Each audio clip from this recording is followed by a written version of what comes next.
संपूर्ण जगात असे फार कमी देश आहेत जे भारताप्रमाणे विविधतेने नटलेले आहेत. बर्फाच्छादित हिमालयाची शिखरे,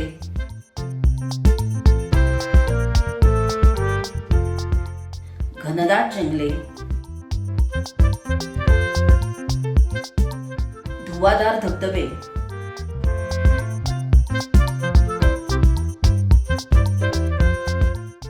नितळ पाण्याचे समुद्र किनारे, बॅकवॉटर्स, अद्भुत शिल्पकलेने नटलेली मंदिरे,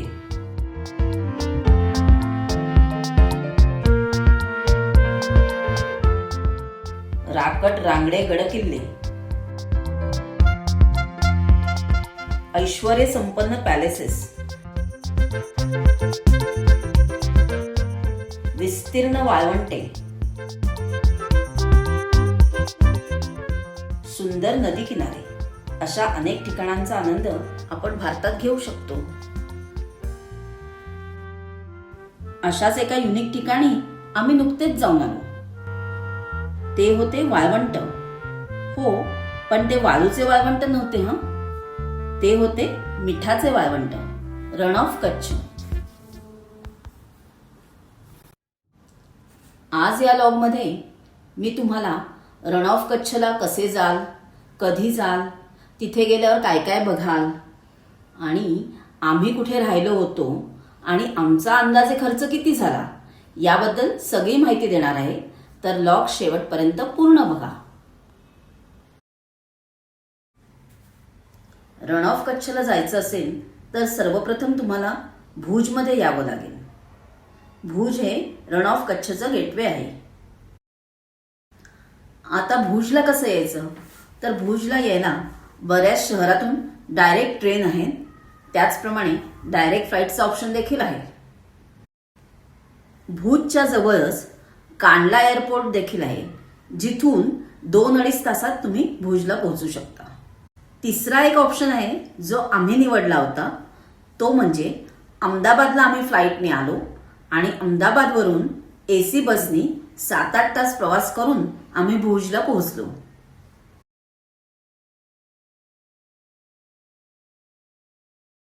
आता भुजमध्ये काय काय बघाल. लगान मूवीचं शूटिंग जिथे झालं तो प्राग महल आणि आईना महल, त्याचप्रमाणे हमीसर लेक. भुजमधील अजून एक महत्वाचा पॉइंट म्हणजे स्मृतिवन अर्थक्वेक मेमोरियल. स्मृतिवन अर्थक्वेक मेमोरियलचा वरचा मजला नक्कीच बघा, कारण तिथे ऍक्च्युअल भूकंपाचा फील आपल्याला देण्यात येतो.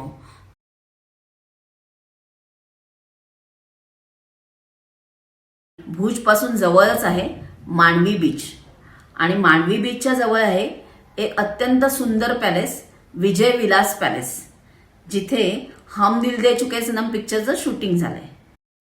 इथली अजून काही बघण्यासारखी ठिकाणं म्हणजे छत्रिया, स्वामीनारायण मंदिर, वंदे मातरम मेमोरियल आणि कडियाडोह. आता थोडी माहिती देते रण ऑफ कच्छच्या टेंट सिटीच्या पॅकेजबद्दल.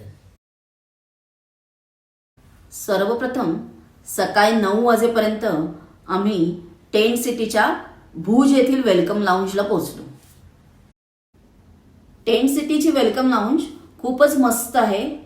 इथे छान सिटिंग अरेंजमेंट आहे व्यवस्थित.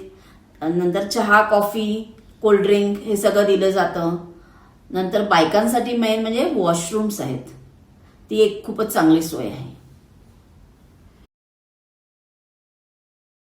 वेलकम लाऊंज कडून आमची बस निघाली टेंट सिटीकडे. साधारण 2 ते 2.5 तासात आपण टेंट सिटीला पोहोचतो. टेंट सिटीमध्ये आमचं एकदम जोरदार जंगी स्वागत झालं. तेही खूप मस्त होतं. टेंट सिटीला पोहोचल्यावर मस्त फ्रेश वगैरे झालो आणि जेवणाची वेळ झाली होती, भूकही लागली होती, तर मस्त जेवणावर ताव मारला. थोडंसं टेंट सिटी बद्दल सांगते. साधारण 124 एकरात ही टेंट सिटी पसरली आहे.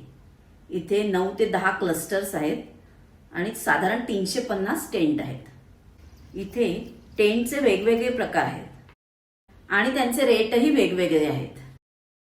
इथे 3 प्रशस्त डायनिंग हॉल आहेत.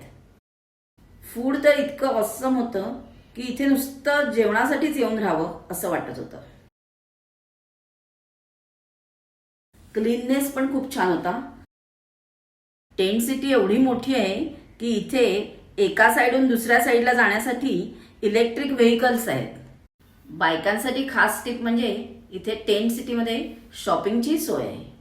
संध्याकाळी टेंट सिटीपासून आम्हाला ग्रेट रण ऑफ कच्छला बसने घेऊन गेले. नंतर तिथून पुढे थोडासा प्रवास उंटाच्या गाडीनेही केला. उंटाच्या गाडीने ग्रेट रणला पोहोचले. काय दृश्य होते ते! चहूबाजूंनी क्षितिजापर्यंत पांढरा शुभ्र रंग दिसत होता. जणू काही बर्फच पडलं होतं.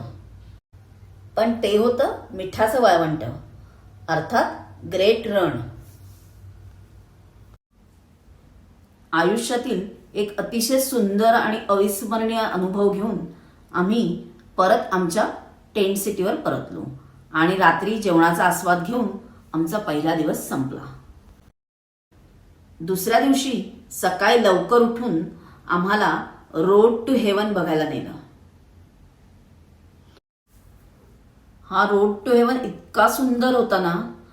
दोन्ही बाजूला पाणी आणि मधोमध क्षितिजापर्यंत जाणारा काळा रस्ता. त्याचप्रमाणे थोड्या अंतरावर दोन्ही बाजूला पांढरं शुभ्र मिठाचं वाळवंट, म्हणजे जणू काही बर्फच पसरलाय सगळीकडे असंही वाटत होतं. आणि अनंतात विलीन होणारा काळा रस्ता. खूपच सुंदर, म्हणजे हा पॉइंट तर मिस करताच कामा नये. रोड टू हेवनचा आनंद घेत घेत आम्हाला पुढे नेलं ढोलावीराला. ढोलावीरा हे मोहेंजो आणि हडप्पा संस्कृतीतील एक गाव आहे. 5000 वर्षापूर्वीचं उत्खननात सापडलेलं हे गाव बघून खूपच मस्त वाटलं.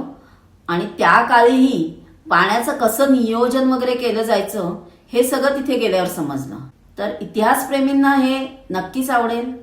आणि तिथे आम्हाला गाईडही होता आमच्याबरोबर. त्या गाईडनी सगळी व्यवस्थित आम्हाला माहिती दिली. ढोलावीराहून परत येताना परत आमची बस रोड टू हेवनला थांबली आणि तिथे आमचं फ्लेमिंगो पक्ष्यांनी स्वागत केलं. खूपच सुंदर आणि खूपच मस्त असा अनुभव होता. रात्री परत टेंट सिटीवर आलो आणि परत रात्रीचा जेवणाचा आस्वाद घेतला. मग तिथे असलेल्या कल्चरल प्रोग्रामचाही आनंद घेतला. आणि अशा प्रकारे आमचा दुसरा दिवस संपला.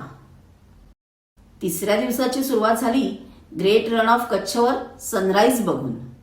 खूपच सुंदर आणि अविस्मरणीय असा तोही अनुभव होता. जसं सनसेट तर आम्ही बघितलाच होता पहिल्या दिवशी, आणि आता सनराईजही बघितला. दुपारचं जेवण झाल्यावर आम्ही निघालो कालाडोंगरकडे. कालाडोंगरला जाताना वाटेत गांधीनग्राम बघितलं. हे गाव भूजच्या भूकंपात उद्ध्वस्त झालं होतं. त्याचं पुनर्वसन केलं. हेच ते गांधीनग्राम. कालाडोंगरला जाताना सगळ्यात पहिले आपल्याला बस जिथे सोडते तिथे पायथ्याशी एक दत्त मंदिर आहे. तिथे पहिले दत्ताचं दर्शन घेतलं. तिथून थोड्या अंतरावर चालून मग आपण पोचतो सनसेट पॉइंटला. कालाडोंगर म्हणजे कच्छमधलं सर्वात उंच शिखर आहे. इथून पाकिस्तानची बॉर्डर दिसते, तर तीही बघितली आणि इथला सुंदर सूर्यास्त बघून आम्ही परतलो टेंट सिटीकडे. आज चौथा दिवस होता आणि आज आमचा चेकआउट होतं. म्हणून आम्ही परत बसमध्ये बसलो आणि बसनी आम्हाला भुजला स्मृतिवन अर्थक्वेक मेमोरियलला सोडलं. आणि अशा प्रकारे टेंट सिटीचं पॅकेज संपलं. सो एकंदर टेंट सिटी पॅकेजचा अनुभव आमचा खूपच मस्त होता. आता आमचा झालेला एकूण खर्च मी सांगते. सो मला वाटतंय आता हा व्हिडिओ बघून तुम्ही तुमची रण ऑफ कच्छची आयटनरी प्लॅन करू शकता, टूर प्लॅन करू शकता आरामात. आणि खर्चाचा अंदाज तर मी तुम्हाला दिलेला आहे. अजून काही तुमच्या शंका असतील तर नक्की मला कमेंट करून विचारा.